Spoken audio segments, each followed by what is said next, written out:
due process must be strictly observed. This gives the Senate, Mr. President, a policy basis to resist any attempt to arrest or surrender Senator Bato to international authorities without due process.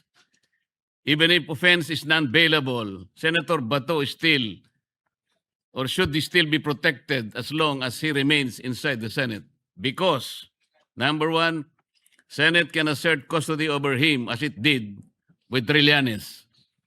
Number two, Senate can refuse any entry to arresting officers. And number three, Resolution number 44 provides political and procedural justification to delay or prevent arrest or surrender to international authorities.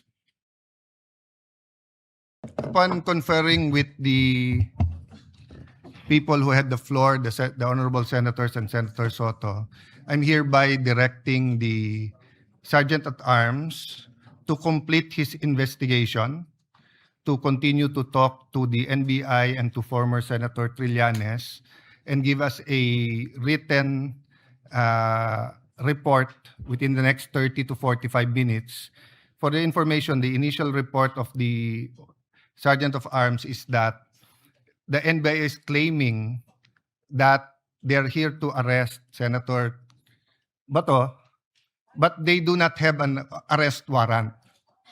Okay, that is why it is critical that either the Sergeant at Arms or the report or a written report, no? So, but he will complete his report by talking to them now. Senator Jinggoy. Mr. President, do you mean to tell me that the NBI were here to arrest Senator De La Rosa without the benefit of any warrant of arrest? Yes. So far, I do not want to talk in a partial investigation, but so far there is no information that the NBI informed the Senate, which by tradition, no law enforcement agency has ever come to the Senate in secret to effect an arrest. Usually they have an arrest warrant and they coordinate with the office of the Senate President, and the Senate President calls a caucus to get the details. No? But if there's no objection, I will recognize Senator Soto, but if there's no objection, I will just direct and allow the Sergeant of Arms to conduct the investigation. Is that okay? Mr. President, may I suggest that we just follow your instructions and then go into a suspension so that because of some vital information that Yes. we're discussing, which might be detrimental to Prejudicial. the records of the Senate later Yes. on. Yes. So that was So, the in the meantime- initial verbal report of the Sergeant at Arms, but let us wait for the official full-length report that we're giving him 20, 30, 40 minutes to finish. But please do that, General, so that we will know our actions. In the meantime, they are not allowed to leave the Senate. No? Senator Marcoleta. Mr. President, what happened to Senator Bato this afternoon does not only concern him. Most importantly, this concerns the very institution where he belongs. It is not only a disrespect to an incumbent and sitting senator of the Republic, but this is an act ridiculing this institution. Hindi po simpleng bagay yun, Mr. President. Kahit na po sinasabi natin na wala namang complaint or charges against him, wala namang bakit sila mag-aaresto. That's another point, Mr. Speaker. Yun lamang po napigilan siya, na pumasok siya para gampanan ang tungkulin niya. They already violated at least Article 145 of the Revised Penal Code. Marami po ang implication nito, Mr. President. Kamakailan lang, kagaya po ng alam ninyo, naipasa po natin ang Senate Resolution number 44, which was adopted on March 17, 2026. Dito po sa resolution na ito, Mr. President, dahil ito'y kamakailan lang, alam po natin na ang sense po ng Senate ay na-express sa pamagitan ng mga sumusunod. Una, due process and rule of law must be upheld in any surrender or extradition. Kasi po, nangangamba tayo na isusunod na naman si Senator Bato sa ginawa nila sa dating Pangulo. Filipinos not formally charged or convicted have the right to due process and will be guaranteed reasonable time and opportunity to seek redress from the courts and avail of any legal remedies available to them before any transfer to foreign or international authorities. Ito pa po yung isa. Sa sense ng Resolution number 44. While not legally binding, the resolution reflects the Senate's position against extrajudicial rendition and may be invoked to resist any attempt to arrest or surrender a sitting senator without due process. Ito po'y in-adapt natin, Mr. President. And there is a relevant precedent. Halimbawa po, yung binanggit kanina, former Senator Trillanes, noong 2018, Mr. President. Former Senator Antonio Trillanes avoided arrest by submitting to Senate custody after his amnesty was voided. Ang sabi pa nga po noon ni dating, the former President of the Senate, our friend Vicente Soto III, maintained that no senator would be arrested within Senate premises to preserve the institution's dignity. Salita po nito ng ating colleague, Mr. President.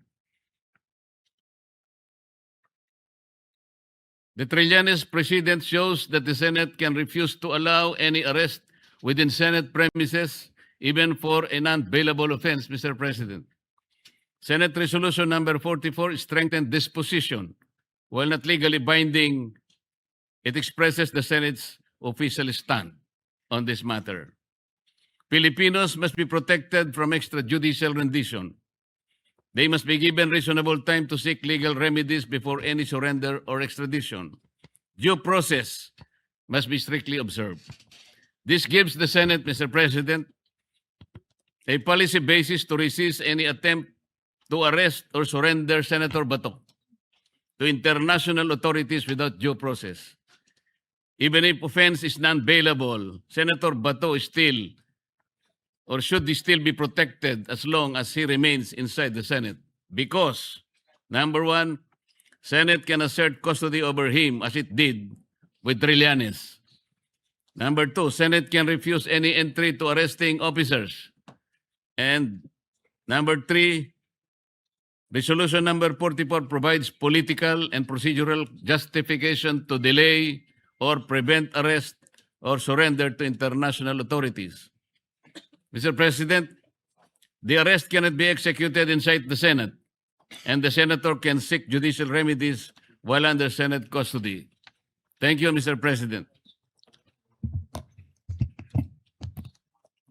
Your manifestation is well taken and noted. I will restate that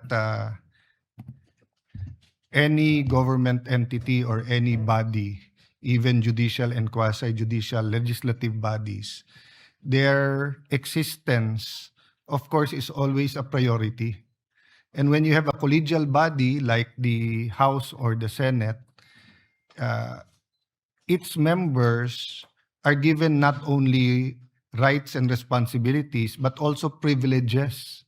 That's why there is also immunity against suit, because if you look at history, when the kings and queens in Europe allowed parliament to meet, they would kidnap or stop or arrest members of parliament from going to parliament if they think that parliament will be acting contrary to their wishes or interests. And that's primarily the reason why, although we opted for the presidential form of government, it is that the immunities is still found in our Constitution. Having said that, there are also a list of criminal offenses, including preventing a legislative body from meeting. There are also a list of criminal offenses, for example, an assault on a person of authority. But it is really unprecedented for a senator to experience this within our premises. Having said that, I think it is prudent, as Senator Soto said, let us complete the investigation, get all the facts. But I do that in that manner, we'll be able to act accordingly.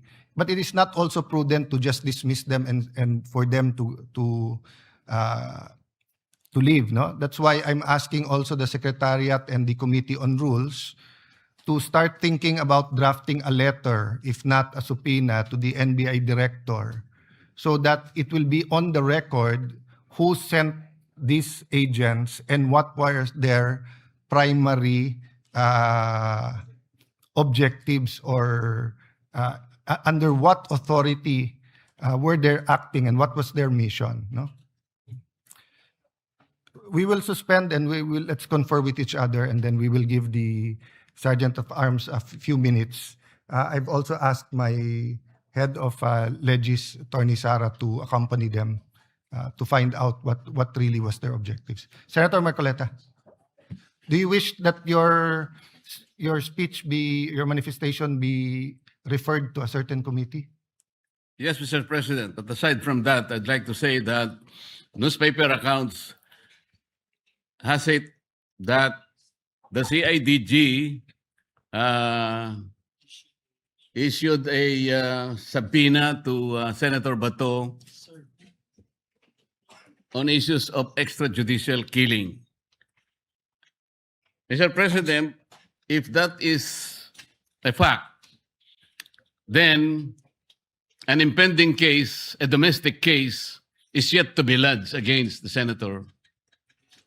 And therefore, with much reason, that the ICC cannot do anything because the case is already actively being pursued domestically, meaning to say it is within the ambit of our local jurisdiction.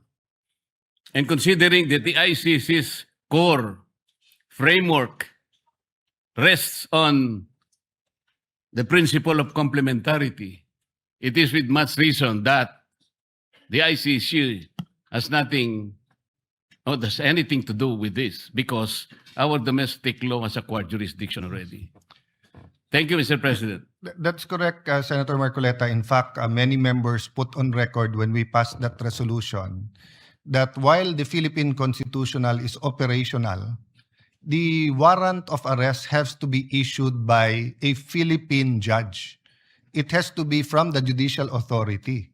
So if they can show a foreign warrant, it still should be presented before a Philippine judge, and the Philippine judge has to still use the same parameters or requirements by the Philippine Constitution as to personal knowledge, as to the quality of the evidence or the quantum of evidence needed in order to justify a warrant of arrest. No? So we have two choices, whether to refer to the Committee on Rules since it affects the privileges and the rights of every senator, or we can refer it to the Committee on Public Order. However, there is still no chairman yet unless the acting majority leader wants to nominate Senator Bato as the chairman of the Committee on Public Order. The chair will wait for a...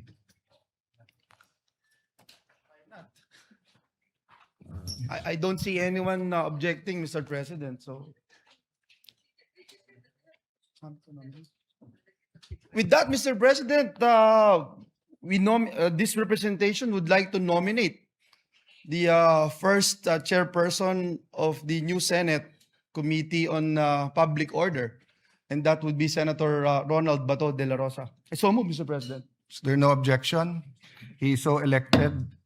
And maybe... just for the record, no senator was allowed to be arrested ever inside the Senate premises. Enrile Estrada, Revilla, I think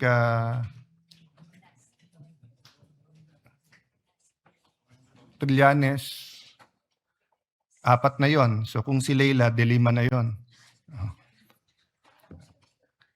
Never been allowed arrested. And there's always been coordination with the Office of the Senate President. So Senator Marcoleta brought up 2 issues, the NBI and the CIDG. So we're referring it to both the Committee on Rules and the Committee on Public Order. Mag-usap na lang yung dalawang chairman so that we can get to the bottom of this.